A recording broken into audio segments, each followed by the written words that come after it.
Good morning. Thank you so much for always watching our show. And this is CBS show, and we are glad that today we host Dr. Alex Kamau, a great gentleman with a wealth of experience and knowledge on matters economy, matters business. And today we are going to talk about the status of the economy. There's so much that is happening in our economy. We have a lot of protests happening. 20th of March will be a public holiday, as has been said by the opposition. A lot of protests, the dollar shortage, the foreign invasion, the China Square, and Kenyans are, decrying, the status of the economy is not favoring them, the cost of living is high, and people are asking, especially the business people, is it the right time to begin a business, to start a business? Because those that are operating, maybe a number have collapsed. So is it the right time to begin a business for a Kenyan and for a startup and a small startup? Yeah, Dr. Ari. And before maybe we venture into the discussion, you can say Jabu. Yes, I want to say hi to our viewers and to welcome them to this show. Today we am hosted by my good friend, Mr. John. Mr. John is a lecturer at Jomo Kenyatta University. He's a business person, and today we will be discussing matters to do with the state of the nation. Thank you very much. Yeah. So I think you can go ahead and address the issue based on all those factors. Yes. And so many. We've been reading newspapers daily, watching news on television. Is it the right time to start a business? Yes. It is a yes, and also it is a no. I would start by saying it is a yes because most of the giant companies that we know today were started during times of crisis. Like Airbnb, it was started in 2008 when we were having the global financial crisis. And today it is a multi-billion US dollar entity. So even when you talk about the Apple that was started by Steve Jobs, that time it was a time when we had recession. Something like Amazon by Jeff Bezos. It was started towards the end of 1990s. And again, that time we had a crisis. You remember we used to call it the dot-com bubble. The one that time with the invention of internet, many companies were being started at that time. And that's what came with the popular name of the dot-com bubble. So there are those companies that were started during times of crisis, and they are doing very well. So yes, for me, it is the right time to start a business. Looking at the Nairobi Securities Exchange, right now, if you want to invest in shares, this is the right time to do that. Yes, because the share prices have plummeted. Yeah. And shares prices are usually sensitive to the political climate, to the political temperatures, to the economic situation of the country. So right now, all those macroeconomic factors, they are not in favor of business. Talk about unemployment is very high, interest rates are very high, the inflation is very high, the exchange rate is very high. So because of that, most companies have been affected, and as a consequence, or subsequently, the prices of those shares have plummeted. So if a share was going at about 100 shilling a few months ago, right now probably it is going at 70 shillings. So if you invest today at 70 shillings, it will be a matter of a few months. Then once the situation stabilizes, the share price will go back to 100, and will have made a very good profit margin. But Dr. Yes. People are asking when. Yes. Because yes, it could be the right time. Yes. The shares are down. Yes. Someone can invest. Yes. As with the speculation, yes, they could rise again. Yes. But when? Because anytime we hear the government has a hard stance, it's not going to engage the opposition. The government is blaming shortage even of food commodities, even outside the country. It's blaming the Ukraine-Russia war. So when will that happen? In the context of especially startups, businesses, when will that happen?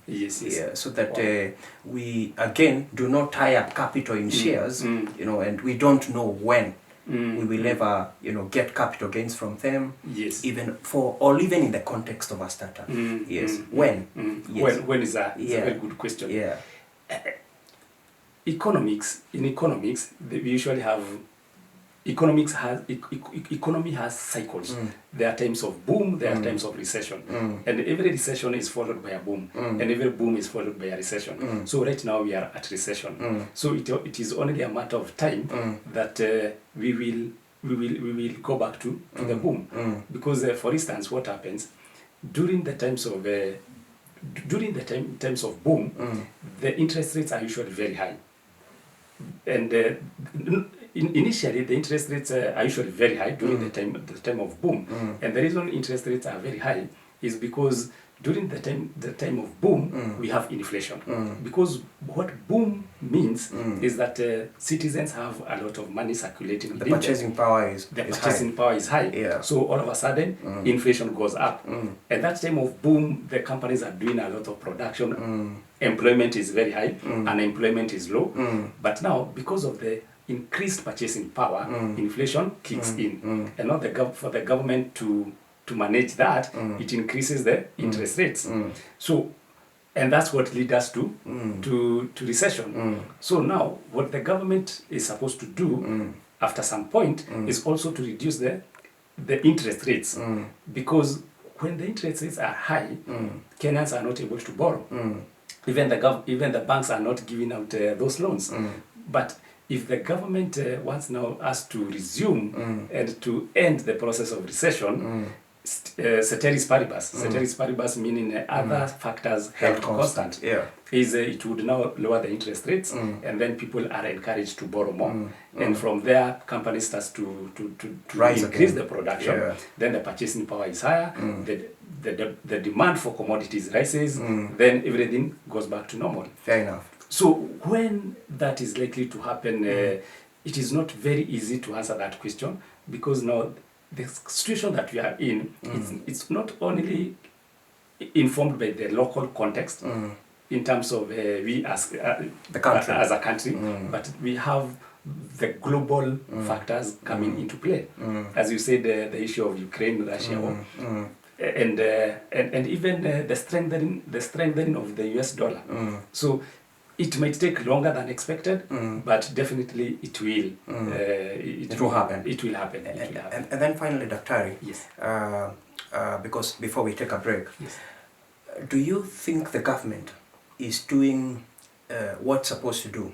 Or doing its role, performing its role effectively to create an enabling business environment, to ease in the situation for business people. Do you think it's doing that in your own evaluation? In my own evaluation, again, it's a question of yes and no, because like now the issue when the government rolled the Hustlers Fund, in the government wisdom, the government considers that it is doing the right thing by empowering the common mwananchi, the bottom up, the bottom up policy strategy, and it rolled out 50 billion. On 30th November 2022 to be given as a Hustler Fund, and these hustlers are supposed to refund at the rate of 8%. But now the question is, last month the government actually borrowed 50 billion from the rest of us, if we don't consider ourselves as hustlers. So it was a give and take back. It was a give and take. It gave at a rate of 8%. And now it is borrowing at a rate of 14.5%. So now you would wonder, the government what wisdom is the government using to give out loans to hustlers at a rate of 8%, but again it is borrowing from the rest of Kenyans at a rate of 14.5%. And I'm saying 14.5% because the treasury bond that was rolled out last month was being issued at a rate of at an interest rate of 14.5%, and the treasury bills, a 12-month treasury bill was being issued at a rate of 10.5%. So now you wonder, what is that? That's why I'm saying it is a yes or no. Maybe the government is trying to mop out the excess from the rich, and then distribute it to the poor. And distribute to the poor, especially those who are doing small businesses. Yes. Because do you think those people doing small businesses are investing in the treasury bonds? They are not, of course they are not investing in treasury bonds. But now the problem is this issue of Hustler Fund. The government was giving I think a minimum of 500 if you applied for it, and perhaps a maximum of 1,500.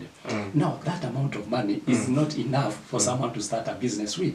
You will still need to go to the bank, a commercial bank, to borrow a loan that can enable you to... Maybe, Daktari, you're not a hustler. Yes. You don't think the 500 shillings, the government is convinced that the 500 shillings will help someone start a business, buy sugarcane, Yes. put it on a wheelbarrow, Yes. and start trading. Maybe in its wisdom. You know, the problem is, when you say 500, yes, you can start such a business, the one for sugarcane and maybe selling boiled eggs. Yeah. But now the question is, you are supposed to return, to repay that loan amount, principal plus interest, within 2 weeks. There's no business. So after 2 weeks, that means, you are supposed to liquidate your business. You are supposed to liquidate your business and take the money to the government, to your lender. So I think if the government was very keen in terms of enabling these people to start and sustain a business, what it would have done is the first interest should have been payable maybe after 2 weeks. Interest, not the principal amount. And if it is saying that 8%, it is giving this loan at a rate of 8% per annum, and it has given you 1,000, 8% of 1,000 in a year would be about 80 shillings. Now we are talking about a month. So 80 divided by 12 or divided by 10, so 8 shillings. So if it has given you 1,000 as principal loan, after 2 weeks, the government should be asking these people to pay only 8 shillings. And then they continue paying after another 2 weeks, after another 2 weeks, after another 2 weeks. That way, the idea, the concept would be sustainable. But right now, telling us that after 2 weeks, even if it is 500 or even you have given me 100,000 and you want to give me as a seed capital, but after 2 weeks you tell me to give you everything. So every other time I'll be liquidating, then I wait for you to add me another loan facility. Because the government is not giving any loans, subsequent loans, unless you first clear the first one. And for you to clear, you need to liquidate your business. Okay. So the business, I think the government didn't get it right. Right. Okay. So what is your advice to that person, Yes. with the intent to start a business? And again, secondly, Yes. in 2 seconds for each of the question, Yes. and then secondary, Yes. what do you think the government needs to do, to help businesses to thrive in the economy Yes. at such a season? I think number one is you can yes, talk to the customer, talk to to the common one. to the common man. Hi, you have been planning to start a business and you are wondering whether this is the right time to do that. And my answer is yes. As someone said, the right time to plant a tree is today. And the other right time we ever had was 20 years ago. And the next one that we'll ever have is 20 years from now. So right now, you have some money, just brainstorm. The way to start a business, you start by wondering or by answering this question. What problem do I want to provide solutions to? Then you table down all the options that you have that all the possible solutions to that problem. Once you have listed all the possible solutions to that problem, then you pick the best. You pick the best solution. And there are many problems that the current generation is having. For instance, no one would have thought that the check system, the use of checkbooks will be phased out. But now, today, we are considering phasing out the use of checks. So you might think that something is here to stay, or you have always known this is the way things are done. But think outside the box, and you'll realize that you have a solution to a problem, probably that you don't even know it exists. You only need to think about outside the box. On the issue of what the government can do, I think what the government can do right now, the least that the government can do is to extend a hand of goodwill to the opposition. Because when the government takes a hand stance and the opposition takes a handstance, the person who is suffering is the business people. Because whenever the economic, the political environment is not stable, there is no foreign investor will come to invest in Kenya.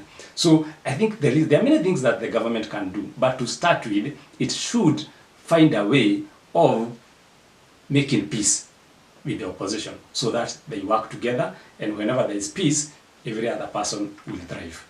Daktari, some of the hustlers Yes. were somewhere close to you, they would throw stones. So why is that? When you said that the government should reach out to the opposition. Yes. But anyway, thank you so much for watching this. Thank you, Daktari, for coming. Yes, dear. And we are going to have more of these conversations in days to come. So make sure you subscribe on our channel, so that you can be updated when we have these conversations. Thank you so much.